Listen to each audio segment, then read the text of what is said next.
আসসালামু আলাইকুম। আশা করি সবাই ভালো আছেন। আলহামদুলিল্লাহ আমিও ভালো আছি।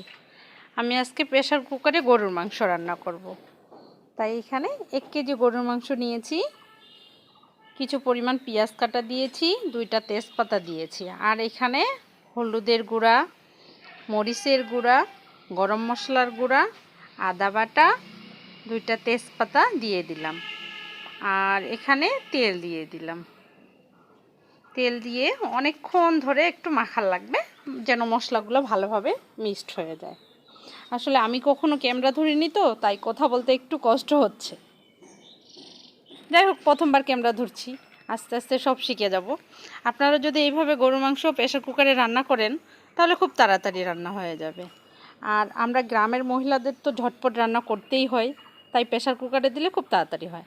আর এরই মাঝে আমি একটু পানি দিয়ে দিলাম, আমার মাখানো হয়ে গেছে। এখন পানি দিয়ে চুলায় দেওয়ার পালা।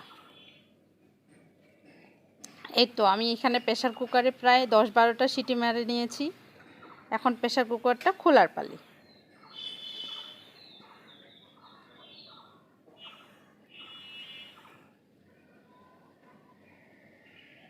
এই যে আমি খুলে নিয়েছি, দেখেন আমার মাংসর কালার কি সুন্দর হয়েছে। এইভাবে আমি কিছুক্ষণ মাংসগুলো কষিয়ে নিব।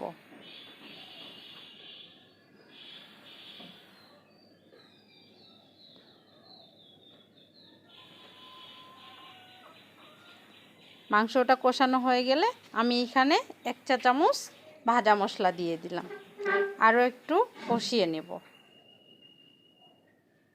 এই যে আমার মাংস রান্না শেষ। আজকের মতো এই পর্যন্তই। আল্লাহ হাফেজ।